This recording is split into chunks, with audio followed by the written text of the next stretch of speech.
Friends, in last chapter derivative we have seen types of composite derivative of composite function means chain rule, inverse function 6 results त्यांचे sub results okay त्याच्यावरचे problem त्याच्यामध्ये substitution derivative of implicit function explicit function explicit म्हणजे y equal to implicit म्हणजे मिक्सिंगचं parametric function higher order derivative आणि त्याच्यावरचे problems एवढा part आपण बघितला okay now in this chapter turn towards its applications मग ॲप्लिकेशनचं पहिला कन्सेप्ट आहे डेरिव्हेटिव्ह म्हणजे काय geometrically what is mean by derivative okay so consider suppose geometrical meaning this is a x axis this is our y axis this is a origin suppose this is a graph of some curve हा एखाद्या कर्वचा graph आहे असं समजा whose equation is say y equal to f of x त्या कर्वचं equation आहे y equal to f of x if I take certain point on x axis say at a मग a आहे तर a ला करस्पॉन्डिंग व्हॅल्यू असेल y axis वरची a ला करस्पॉन्डिंग व्हॅल्यू आहे say that value be f of a and therefore coordinates of this point I say p point coordinates काय येतील a f of a point a then at a certain distance a पासून काही अंतर घेतलं मी से H इतकं अंतर घेतलं तर एच इतक्या अंतरावर मी दुसरा पॉईंट घेतला ए प्लस एच देन त्यालाही करस्पॉन्डिंग व्हॅल्यू मिळेल वाय ॲक्सिसवरची say it is F of A plus H then coordinates of this point is X coordinate and this is Y coordinate F of A plus H Q of A plus H F of A plus H okay any problem simple part आहे okay if I join this curve P Q जर मी joint केली तर ही मला curve भेटेल आणि जी line दोन ठिकाणी इंटरसेक्ट करते तिला आपण काय म्हणतो माहिती आहे ना सेकंड म्हणतो ओके मग आता पी क्यू काय झाली सेकंड झाली मग slope of secant p Q काय येईल slope of second PQ okay which this is first point this is second point say this point is a x1 y1 this point is a x2 y2 then what is slope formula if coordinates are known y2 minus y1 y2 means f of a plus h minus f of a upon x2 a plus h minus a x2 minus x1 only putting the values that is equal to f of a plus h minus f of a upon h a cancelled up till any problem okay then as q move towards p okay जसा Q हा P कडे जाईल along the curve समजा Q इथं आला तर ही line कशी तयार होईल अशी तयार होईल क्यू इथं आला ती लाईन आणखी चेंज होईल आणि when q and p when as q tends to p along the curve समजा इथं आला तर एच बघा कमी झाला आणखी आला आणखी कमी झाला आणखी कमी झाला आणखी कमी झाला म्हणजेच काय as q tends to p h tends to आपोआप काय होईल कमी कमी होईल झिरोकडे जाईल आणि त्यावेळेला जेव्हा दोन्ही एकच ठिकाणी येतील Q and P when coincide what happens this is not a second काय होईल ती लाईन एकाच ठिकाणी टच करेल पीला एकच ठिकाणी टच करेल आणि मग त्यावेळेला ती काय असेल माहिती आहे slope of secant p q when q tends to p okay म्हणजेच ह्या बाजूचं काय होईल लिमिट जर आपण काय लिमिटिंग पोझिशन घेतली h tends to zero f of A plus h minus f of a upon h तर त्यावेळेला ही काय असेल माहिती आहे स्लोप ऑफ सेकंड नसून काय होईल काय तयार होईल स्लोप ऑफ टँजंट आणि कुठल्या पॉईंटला पी पॉईंटला स्लोप ऑफ टॅन्जंट तयार होईल आणि which is nothing but by our first principle. हे काय आहे तुमचं फर्स्ट प्रिन्सिपल आहे डेरिव्हेटिव्हचं आणि which is nothing but F dash A. ही 11वीची डेफिनेशन आहे. म्हणजेच काय माहिती आहे याचा अर्थ काय आहे डेरिव्हेटिव्ह ऑट एक्स इक्वल टू ए. याचा अर्थ आहे derivative at X equal to A आहे. म्हणजेच काय माहिती आहे याचाच अर्थ डेरिव्हेटिव्ह काय दाखवतो स्लोप ऑफ टॅन्जंट दाखवतो. कुठं त्या पॉईंटला. म्हणजेच डेरिव्हेटिव्ह म्हणजे काय अँड देअरफॉर डेरिव्हेटिव्ह जॉमेट्रिकली डेरिव्हेटिव्ह काय सांगतो डेरिव्हेटिव्ह डिनोट्स काय दाखवतो स्लोप ऑफ टॅन्जंट. डेरिव्हेटिव्ह काय दाखवतो स्लोप ऑफ टॅन्जंट दाखवतो. This is the geometrical meaning of derivative. Okay derivative आपल्याला स्लोप दाखवतो. ओके कुणाचा टॅन्जंटचा स्लोप कुठल्या पॉईंटला at X equal to A किंवा at point P A F of A या पॉईंटला. हा तुमचा झाला जॉमेट्रिकल मिनिंग ऑफ डेरिव्हेटिव्ह. म्हणजे इथपर्यंत आपण आलो की डेरिव्हेटिव्ह म्हणजे slope of tangent. Okay then okay therefore geometrical meaning of derivative is nothing but derivative denotes the slope of tangent. त्याला आणखी एक नाव आहे gradient of a curve. Okay बघा आता ही तुमची कर्व आहे. ओके हा पॉईंट आहे. ह्या पॉईंटला आपण डेरिव्हेटिव्ह ही लाईन काढली हिला म्हणतो आपण टॅन्जंट. ओके हा पी आणि ह्या पॉईंटचे कॉर्डिनेट आहेत समजा x1 y1. या कर्वचं इक्वेशन आहे y equal to f of x. तर आपल्याला एफ डॅश एक्स म्हणजेच dy बाय डी एक्स कुठल्या पॉईंटला x1 y1ला काय सांगतो हा काय आहे स्लोप ऑफ टॅन्जंट आहे. कुठल्या पॉईंटला x1 y1ला जी टॅन्जंट आहे तिचा हा स्लोप आहे किंवा ग्रॅडियंट ऑफ अ कर्व आहे. कुठल्या पॉईंटला दिलेल्या पॉईंटला. ओके म्हणजे सिंपल कन्सेप्ट आहे डेरिव्हेटिव्ह घ्यायची आणि त्या पॉईंटची किंमत टाकायची. त्या पॉईंटला जी टॅन्जंट असेल तिचा स्लोप तुम्हाला डायरेक्टली मिळतो. ओके बरं मग आता स्लोप मिळाला. ओके स्लोप मिळाला पॉईंट तुमच्याकडे आहे मग त्याचं इक्वेशन नाही काढणार 11वीच्या मेथडने. And therefore equation of tangent equation of tangent at x1 y1 is what is formula 11th slope of tangent चा formula y minus y1 equal to m into x minus x1 slope point form. That is y minus y1 m nothing but derivative dy by dx कुठल्या पॉईंटला x1 y1 ला into bracket x minus x1. हा झाला तुमचा equation of टॅन्जंटचा formula तयार. हा काय झाला इक्वेशन ऑफ टॅन्जंटचा फॉर्म्युला. आणि हा स्लोप दाखवण्यासाठी आपण कसला सिम्बॉल वापरतो माहिती आहे ना यम वापरतो. हा म्हणजे काय आहे स्लोप ऑफ टॅन्जंट आहे म्हणजेच यम आहे. असा हा इक्वेशन ऑफ टॅन्जंट. ओके आणखी इक्वेशन ऑफ नॉर्मल आपण बघूया. Normal is the line perpendicular to the tangent at same point. ही काय आहे हा जो x1 y1 आहे या पॉईंटला टॅन्जंटला परपेंडिक्युलर असणारी लाईन हिला म्हणतो आपण नॉर्मल. टॅन्जंटला परपेंडिक्युलर कुठेही असेल मग या सगळ्याच लाईन टॅन्जंटला सगळ्या घेतल्या का आपण ज्या पॉईंटला ही लाईन या कर्वला टच करते त्याच पॉईंटमधून जाणारी आणि टॅन्जंटला परपेंडिक्युलर असणारी line normal line perpendicular line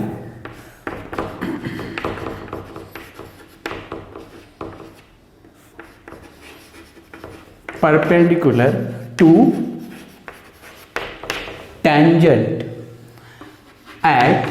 same point x1 y1 is called as a normal.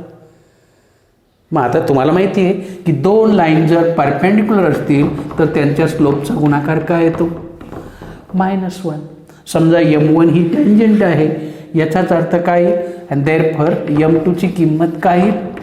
-1/m1. Okay. आता याच्यावरनं मग आपल्याला स्लोप कुणाचा माहिती आहे? स्लोप कुणाचा माहिती आहे? टँजंटचा माहिती आहे. कसा काढतो आपण? डेरिव्हेटिव्हने काढतो. ॲट x1 y1 किंवा dy/dx at x1 y1 same meaning आहे. Okay. And therefore slope of normal कसा येईल? कारण दोन्ही एकमेकांना परपेंडिक्युलर आहे. Therefore slope of normal equal to negative reciprocal. एकीचा माहिती आहे तो इकडे आणा, म्हणजेच -1 काय होईल? स्लोप ऑफ टँजंट होईल. -1 स्लोप ऑफ टँजंट म्हणजेच -1/f' ॲट x1 y1 म्हणजेच -1/m. हा झाला स्लोप ऑफ नॉर्मल. मग तुम्हाला स्लोप माहिती झाला, मग इक्वेशन काय येईल? And therefore equation of normal is, therefore equation of normal at given point is, काय आहे equation of normal? y -y1 equal to minus negative reciprocal of derivative f' at x1 y1 किंवा -1/m त्याला म्हणतो, equal to x - x1. आणि हा झाला तुमचा formula तयार. ओके. x - x1 असे तुमचे इक्वेशन ऑफ टँजंट आणि नॉर्मल आपल्याला कशापासून मिळाले? डेरिव्हेटिव्हपासून मिळाले. ओके. डेरिव्हेटिव्ह घेतला, त्या पॉईंटला किंमत टाकली की दिलेल्या पॉईंटच्या टँजंटचा स्लोप मिळतो. त्याच्यावरनं इक्वेशन काढता येतं. नंतर टँजंटला जी परपेंडिक्युलर असते ती नॉर्मल असते आणि तिचं इक्वेशन तुमच्यासमोर आहे. ओके. तर असा हा जॉमेट्रिकल मिनिंग ऑफ डेरिव्हेटिव्ह, आणि हे तुमचं पहिलं application. Equation of tangent and equation of normal. Derivative काय देतो? इक्वेशन नाही देत, स्लोप देतो. काय देतो आपल्याला? तो स्लोप देतो. Okay. Come towards examples on tangent and normal. Find equations of tangents and normal to the curve at given point. Okay. कर्वचं इक्वेशन दिलं आहे आणि पॉईंट दिला आहे, तर ह्या पॉईंटमधून जाणारी टँजंट आणि नॉर्मलचं इक्वेशन आपल्याला काढायचं आहे. ओके. आता पॉईंट दिला आहे म्हटल्यावर आपल्याला कशाची गरज आहे? स्लोपची गरज आहे. ओके. आणि मग स्लोप कोण देतो? तर डेरिव्हेटिव्ह देतो. मग बघा, हे तुमचं दिलेलं equation of curve y equal to x² plus twice e⁻x plus 2. हा तुमचा गिवन कर्व आहे. मला काय पाहिजे आहे? स्लोप पाहिजे आहे. मी याचा डेरिव्हेटिव्ह घेणार, differentiate with respective x, and therefore you know derivative of y is dy/dx. what is derivative of x square? Power आला, power first reduced by 1, 2x, you know it, plus 2 constant e⁻x चा e⁻x into x चा 1. no need of writing constant चा derivative 0. any objection? Okay. आता द्या टाकून किंमत कुठल्या पॉईंटला? हा डेरिव्हेटिव्ह कुठल्या पॉईंटला घ्यायचा आहे आपल्याला? 0, 4. म्हणजेच काय? x ऐवजी 0 टाका, y ऐवजी 4 टाका. मग तुम्हाला काय मिळेल? dy/dx. dy/dxलाच आपण काय म्हणणार? m म्हणणार. म्हणजेच काय म्हणणार?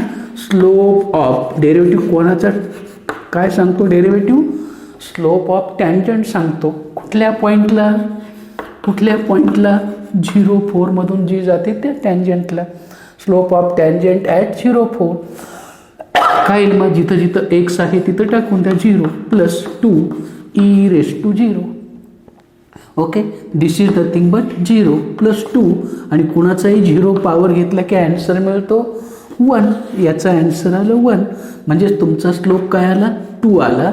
हा कुणाचा स्लोप झाला माहिती आहे ना, हा कुणाचा स्लोप आहे, स्लोप ऑफ टँजंट. ओके, जर हा स्लोप ऑफ टँजंट आहे तर therefore slope of normal, therefore slope of normal काही निगेटिव्ह रेसिप्रोकल -1/m म्हणजेच काय झाला -1/2 झाला. Any objection? बघा बरं पुन्हा इथपर्यंत काही शंका आहे का? ओके, स्लोप ऑफ टँजंट मिळाला, स्लोप ऑफ नॉर्मल मिळाला अँड देअरफॉर आपल्याला त्यांचे इक्वेशन्स काढायचे आहेत. देअरफॉर इक्वेशन ऑफ टँजंट कुठल्या पॉईंटला, ॲट 0, 4. मग काय आहे formula, y minus slope point form, y minus y1 equal to m into x minus x1. म्हणजेच काय माहिती आहे, that is y minus y1 हा आहे तुमचा पॉईंट, हा काय आहे तुमचा से x1 y1. मग y1 म्हणजे 4, y minus y1 equal to m slope of tangent 2 into bracket x minus x1 0. Bracket solve करा, काय होईल, y minus 4 equal to 2x and therefore if we convert all term to right side 2x minus y plus 4 equal to 0 and it is nothing but equation of tangent at given point. And equation of normal at equation of normal at 0, 4 is, तेही तोच formula, y minus y1 equal to minus negative reciprocal -1/2 x, फक्त स्लोपमध्ये change होईल by cross multiplication, that is 2y minus 8 equal to minus x. Here x is negative, एक्सला शक्यतो negative नको म्हणून x shift करा टू द लेफ्ट आणि तुम्हाला मिळेल x plus 2y minus 8 equal to 0 आणि हे झालं इक्वेशन ऑफ नॉर्मल. बरोबर, काय अवघड आहे. काय केलं, डेरिव्हेटिव्ह घेतला, दिलेल्या पॉईंटला किंमत टाकली, त्याच्यावरनं मला मिळाला स्लोप कुणाचा, टँजंटचा. मग निगेटिव्ह रेसिप्रोकल घ्या, नॉर्मलचा, पॉईंट माहिती आहे, स्लोप माहिती आहे, स्लोप पॉईंट फॉर्म वापरा आणि दोघांचे इक्वेशन काढा, संपला आपला प्रॉब्लेम. ओके,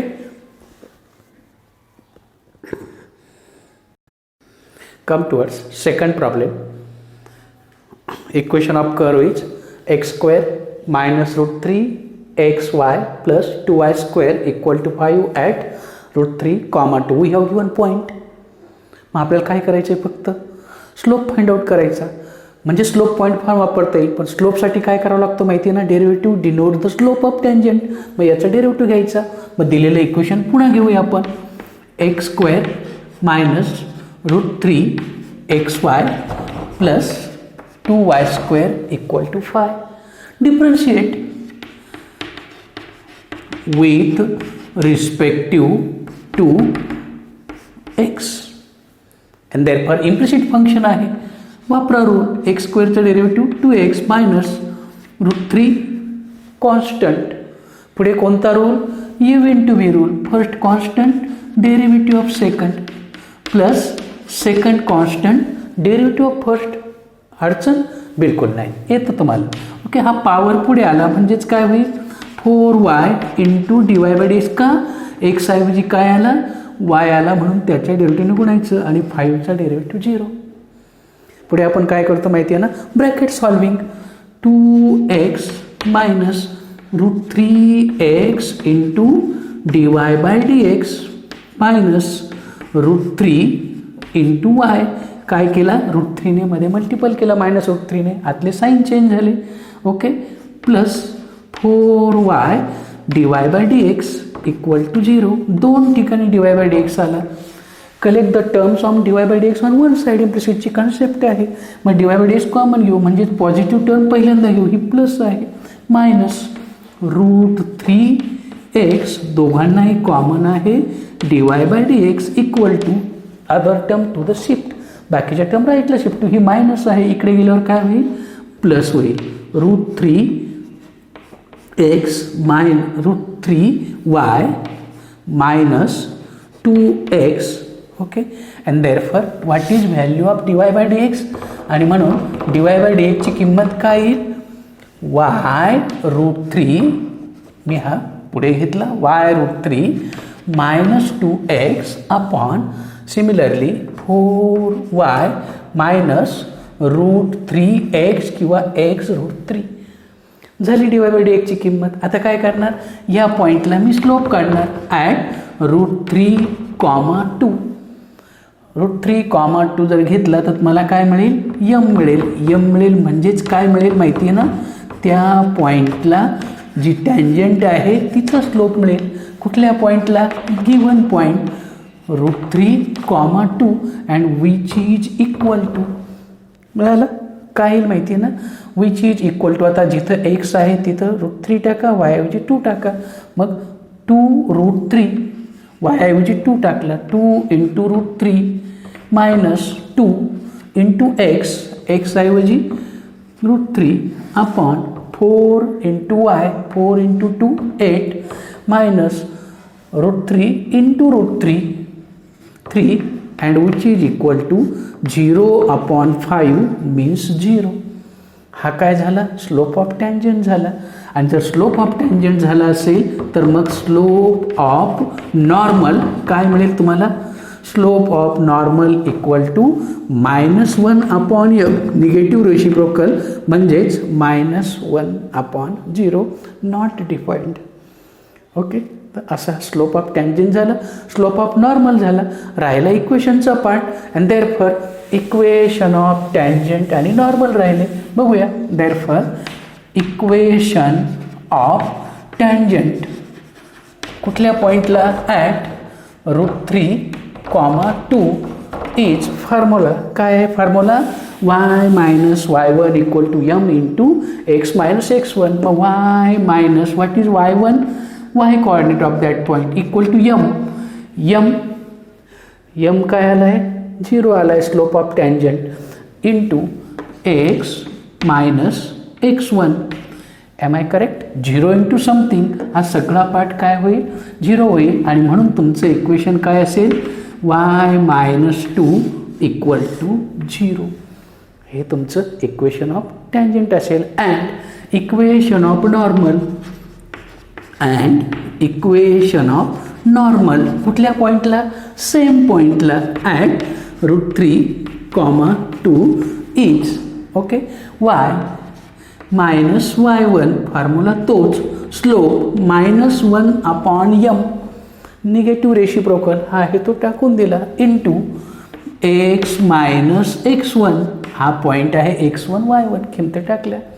बघा, cross multiplication, this is nothing but 0 equal to -x -√3, minus पण शिफ्ट झाला तर तुम्हाला काय मिळेल, x -√3 equal to 0, and it is nothing but the equation of कोणाचं, normal. This is the tangent and this is the normal. Okay, बघा बरं काही अडचण आहे का.